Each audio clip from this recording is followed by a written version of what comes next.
The reason why you're struggling on defense right now in college football 26 is because you're clueless. You don't have a complete scheme, step by step, on how to play defense every game. But don't worry, by the end of this video, I'm breaking down my 3-2-6 defensive game plan with 5 steps to transform your defense. You're not going to want to miss this one because the tips get better as we go along. Let's jump right into it. Before you even get on the field, you need to make sure you're using the best defensive settings. Let me show you the best ones I like with this scheme. Alright, and so again, we're in the 3-2-6 defensive playbooks, and these are the best coaching settings that you want to make sure that you're using, okay? You want to make sure you have cornerback matchups on balance. Do not put this on by overall, by speed, by height, none of it. Alright, make sure it's on balance. I'm about to show you why in a second. Defensive motion response, make sure this is on disabled, okay? If you're running zone coverage and you have this on default, okay, basically your players are just going to follow them, which is going to mess up your whole zone defense, okay? These other ones don't really matter except for RPO pass key. Make sure that's on conservative. Then you want to make sure you have your curl flats on 5. If you just want to set them and forget them the rest of the game. I know a lot of you guys don't like messing with this every play, but we will talk about that more in depth later in the video, okay? Safety depth close, safety with pinch. Make sure that you have those on, okay? If we go into any play, it really doesn't matter what play we call, all right? If the offense no huddles, okay, and you have your safety depth set to anything but balance, if you have your cornerback matchup set to anything but balance, this is what will happen with your defense. They will basically try to align and match up with guys across the field for them based on whatever you set it to. So by speed, by height, and so you can just see how big of a problem that can be for you possibly on defense, because if they call like a flood concept, for example, right, anything where they have shrieks on the field, well, now you're just going to be able to throw, or they're going to really just be able to throw that pass for a wide open walk-in touchdown. And you never want to give up easy touchdowns, obviously, on defense. And really, there's nothing that you can do about it besides having that setting on balance or calling a timeout. But also you want to make sure that you have your safety depth on close, because basically if you run cover 2 and they try to hike throw a seam pass, you're just going to see how you're going to have guys right there in the middle of the field, your safeties close to the line of scrimmage. That's going to make it very, very tough, for them to be able to throw these passes. Okay, you're going to see it once again. We try to look right up the seam and our guys able to, just break on that pass and get the knock away, all right? And people are going to say safety depth on close is too risky. They're too close online, they can get beat over the top. That's not going to be the case, because you're just going to see, I'm going to lob this pass down the field. The safety is all the way back there, and he's actually somehow able to catch an interception in college football 26. So it just shows you that having your safety depth on close really has no downside, right? There's no negatives to it, right? As long as you have competent speed guys, those are going to be the best defense settings and why you need to use them. Alright, the next thing you're probably missing on defense is the ability to stop the run. No one's going to pass the ball if you can't stop the run. Let me show you how to fix that. Alright, so with run defense, we're going to be talking about 2 different things, right? We're going to be talking about inside runs and outside runs. So inside runs, perhaps the most common and honestly the easiest to stop, alright? All you're going to make sure you're doing is standing about 4 yards over top of the guard right here, alright? So that means on the halfback side. So if the halfback's on the other side, you would flip sides, right? All you're trying to do is loop around and shoot a gap, all right? You're able to see, we're kind of able to do it right there. Those guys do a great job. Now, you also want to make sure you don't have your D-line pinched, all right? If you pinch your defense line, you make it a lot easier. You make it a lot easier for them to block you. So you kind of want to make sure that you have your D-line spread so that you can kind of just loop around, and you see I'm able to meet that ball carrier at the point of attack, the second level. So you're going to see we're going to do the same thing here, and we're just going to be able to, make that tackle very easily in the backfield, all right? So again, we're going to go through it, and you're standing again 4 yards over the guard, and as soon as the ball snaps, just loop around the guards, find the right gap to run through, and you're going to be able to bring him down. Go through it again right here. I try to dive. Sometimes you're not going to get the dive. That time I kind of got clipped up on another defender, and I have 2 controllers in my hand, but I've done this routinely throughout games. So again, we go through it again right here, stand this close to the line, and then we're just trying to dive through, and I'm kind of missing some of these gap shoots a little bit here. We're this close, but again, it's just looping around, running through those gaps and trying to bring the ball carrier down, all right? But next, we're gonna talk about outside zone runs, all right? So we're gonna come into cover 3 cloud, or, I mean, you can do this out of any, defense, but outside runs, honestly, they're a little bit, I mean, I said inside runs are easiest to stop, but outside runs aren't hard either, because all you have to do is set the edge. You understand that when they call this play and you don't have a user, that's all they're trying to do is get out to the edge and turn it upfield, right? And that's kind of the problem for your defense. You want to make sure that they can't get out to the edge, so you're setting the edge with your user, right? So boom, all you need to do is run all the way out here and force him to cut back. When I see outside runs, like, if I can recognize the run, like, you just see it as soon as the ball snapped, you realize, I mean, that time I actually got blocked, and you can kind of see how that's why you have to set the edge. You cannot just let these guys get out all the way, because if the offensive line seals the edge, they're going to have a net positive. So again, I'm all the way out here, I'm going to make sure he can't get out to the edge, and there we go, we're able to bring him down. So really with this, you're just trying to force him to cut back. This is a ranch standard outside zone. This works every outside zone run in the game. You're really trying to not get picked up by any of the offensive linemen. But I mean, you also see you have additional support. If you want to user this guy and stand directly over the center, then it's a little bit easier, you see, to get out to the edge. And again, all you're trying to do is force him to cut back. It's going to be pretty hard to shoot a gap with run defense, especially when they're running outside. But when you're actually able to just set the edge with your user, and then you're going to be able to find the guy, force him to cut back, and it's going to be a positive for you in defense. So regardless if they're running inside, outside, that's the way you want to stop the run from this scheme. Alright, if you found these tips helpful so far in this video, go down below and comment free, and I'll send you a free guide to dominate college football 26. Let's jump right back into it. Alright, the next thing any defense needs is a way to get the quarterback on the ground quickly. Let me show you a hidden blitz you're never gonna guess. Alright, so this setup is actually directly from my 326 defensive game plan at the link down below in the pinned comment. More on how you can get that for a discount later. But if we come into a Sam Mike 3 press, okay, and again, like I said, this setup is straight out of the ebook. All you need to do is shift your D-line left, okay, shift him left here. Sometimes you have to shift him right depending on how the formation's aligned, but here we're gonna shift him left. Then you're gonna drop the defensive lineman right here into a vert hook. So this defender, drop him into a vert hook, and then you take your user and stand directly over the center. Now, as far as what you want to do with the coverage on the back end, if you want to set it up something like this, run a cover 3 cloud, right, you can do that. But essentially, you're going to be overloading the left side of the offensive line, all right? So we're going to press D-pad up, right trigger, left stick down to basically do what I call a turbo engage, right? So we're just going to try to play 4-on-3 on this left side, okay? Boom, we're going to take this snap. We try to get the attention of the center, and then you're able to see it allows for 31, the off-the-ball looping linebacker, to come shooting in free.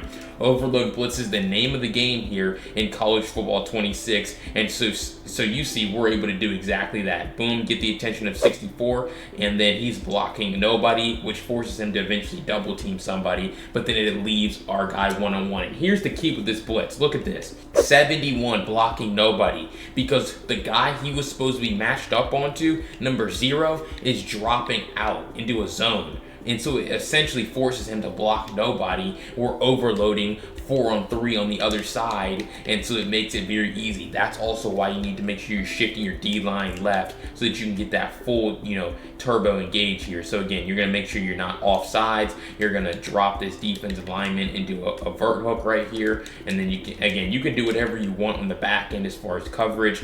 But bottom line, turbo engage with the center, and then spam the A button to get off the block, and then you're able to see, boom, that time 2 guys come in free. So you're going to see that you're pretty much always going to be able to get a guy to come in free, so long as you set the defense up correctly. Because you see, I get the attention of 64, and then it's 3-on-2 over here, right? So it's 3-on-2, and then this guy runs into, I wish he would have gone the other way to make it 4-on-2, but it is what it is. But we're going to set it up one more time, because I want to show you that even if they block their running back, it's not going to matter, because again, it's just a great concept of defense. All right, so we're going to set the defense up the same way. We're going to pass commit our defense, stand right here over the center, D-pad up, right trigger, left stick down. Okay, take the snap, and then you're able to see, okay, he comes in free, but watch what happened. If we watch the replay, he just shed the running back, because it's a running back. Like, he's not going to be able to block a big, strong linebacker, right?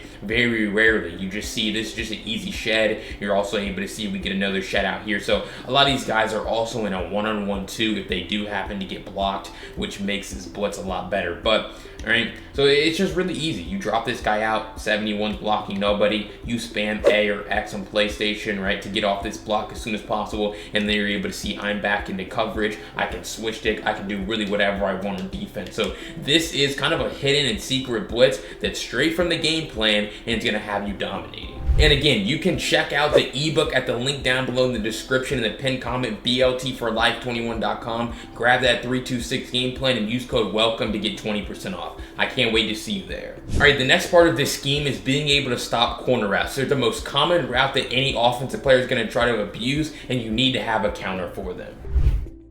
All right, so we're going to be talking about two different ways to stop corner routes, both of them, effective and useful in different situations, okay? Curl flats, 20 yards, right? That's what you want to do in your zone drops. You can call a cover 3 sky.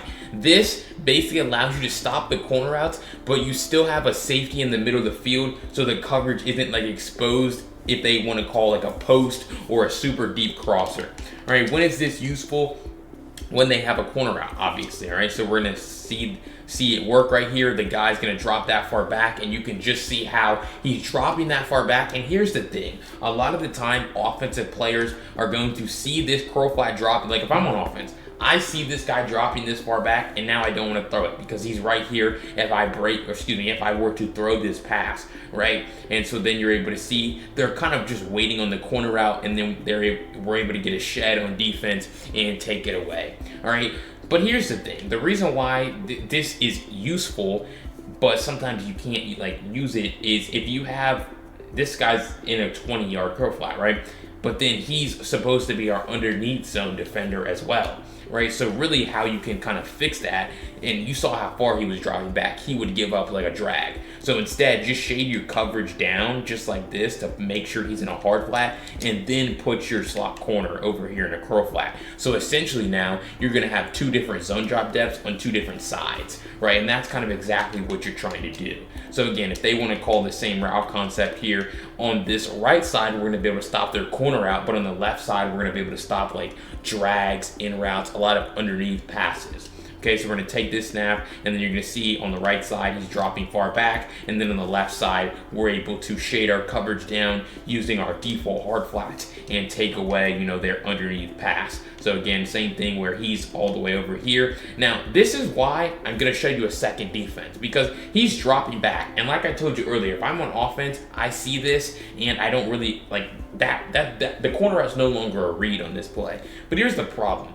He like, for some reason, these guys, they look too far inside. Like, they drop back, but they're not really getting out to the sideline. And this is why I say it's very important for you to use the second defense, and I'm about to show you. Although this defender number 2 is kind of over here to, like, if I were to throw this corner out, number 2 would break on it. So, I mean, that is a positive, I guess. But if you would just want to just take everything away, all right, there is another risk to this defense that I'm about to show you, but I'll also show you how to solve it. All right, so you're going to come into nickel 3-3 man. You're going to come into, or really any defense, excuse me. You're going to come into any cover 2 base play. All right, you're going to put your curl flats back to 5, put your flats to 20, okay? Now what you're going to see is I'm going to be able to stop both of these routes. I'm going to stop corner routes, obviously, right? If they want to call this play, right, all you have to do is set up a Mabel, right? So just drop this guy into a curl flat, and then you're going to be able to take away their drag underneath if they call the same route concept. And then you're also going to have a guy sitting right here dropping to oh my gosh, that's a crazy animation, to get the interception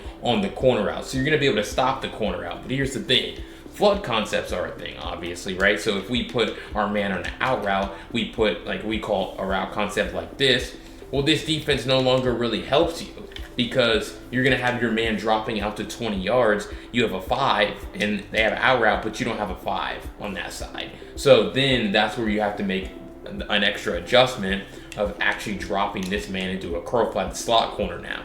But now you're basically going to be able to take away everything they're trying to do, right? Because you're showing an intimidating look of, you know, your safeties being close to the line of scrimmage. But now watch this. Boom, this is guarded, and then you're also able to take away the 20-yard corner route down the field. So again, this gives you the kind of the best of both worlds. You just have to understand that you are in cover 2. So if they, you know, scheme up a post route, if you don't switch stick, you can give that up. But really, for the most part, it's like this is textbook. Like literally textbook defense, because you're dropping out to stop the corner out like we saw in the last play. You're sitting underneath to stop the flat route, and everything's guarded. So honestly, that's how I would stop corner routes, flood concepts, posts, whatever they're trying to do, by using zone drops. All right, so I understand you might not be the best with quick adjustments right now. Let me show you a defense gonna allow you to really put your controller down and still lock them up. All right, so again, this is straight from the, you know, game plan ebook over at my website. Link again in the pinned comment and the description. But you're gonna come into cover 6. Any cover 6 defense, I like it from 3-3 mint, as you guys that have been watching can probably understand. Now, here's the key. This is when you have to change your zone drops. You have to make sure you have all 3 of these zone drop depths on default in order for your match coverage to play correctly. All right, so you're going to come into cover 6 from nickel 3-3 mint. You're going to pass commit your defense, so it's going to look something like this. All right, now you want to just line your guys up directly across from their receivers. All right, that's optional. I guess you don't have to do that, but here's the key. Shift your D-line left again. You're going to this time use the left exit 2-man stunt. So essentially, again, you're going to be overload blitzing them, but this time I don't want you to turbo engage. I want you to put full focus into getting back into coverage as fast as possible. Now, you still want to stand over the center and try to confuse him, but you don't necessarily want to like touch the guy. All right, so boom, we're going to try to get his attention just for long enough, just like that, and then you can just see how everything's guarded. But here's the thing, you have to have a good user. All right, so it's not like, I guess it's not technically put your controller down, because you can see how everyone's guarded except for this one receiver, right? And that's the case a lot of the time with match coverage, where everyone's locked down, but you have to find the right guy to user, all right? And that's just a common play, verticals, right? So we understand that, you know, that's something that can happen. So boom, we're gonna take it, we're gonna try to get his attention, and this time you're gonna see how I user the crossing route, and we're able to get quick pressure on the quarterback because of our custom stunt. Okay, we shift the D-line to the left, and then we're able to get this kind of, you know, glitch. Look at 55 right here, how he's blocking nobody, right? He's blocking nobody, and so then it creates our 3-on-2 advantage, and then we're just able to push this man right into the quarterback and, you know, get the sack. So again, you user the crosser, or sometimes it might be someone else for you, depending on the route concept they have called, because this is a coverage that's very adaptive to whatever the offense calls. All right, so this is also really good if they want to call the same thing, treat corner flat, right? They want to call a flood concept. Well, this is fantastic against that, because you're going to see it's going to be the same thing. Shift your D-line left, right? Call the left exit 2-man stunt, stand directly over the center, and just try to find work as your user, right? So boom, try to get his attention, and then if you need to switch stick, although this is lockdown defense on that particular play, and so you're able to take away everything. So that's when I say it can kind of be a lockdown defense for you, because corner routes are very hard to stop. We understand that. But here's another defense that can absolutely shut them down. If I'm on offense, I see it, pause it right here. I mean, I'm thinking my corner route's going to be open on the sideline. It looks like they're going to be in cover 3 or cover 4, and then we're just going to be able to pass this ball to number 7 on the sideline. But then number 2 latches onto him down the field, and he's going to take it away. So again, match coverage depends on the route concept they have called, but everything's guarded. I user the underneath drag, and then we're able to get our custom stunt to loop around and just get really quick and easy pressure on the quarterback. So if you don't want to make a whole lot of adjustments on defense, you can see how I really only made 2 or 3 adjustments on that play, and we're able to pretty much guard everything, given you have a good user. All right, so once again, if you like the tips I broke down in that video, just imagine all the secrets and concepts I have in my defensive ebook. Go to the link down below in the description and pinned comment and use code WELCOME at checkout to get 20% off my 3-2-6 defense. But if you want to know 5 secret tips to help you win more games in college football 26, check out this video. I'll see you over there.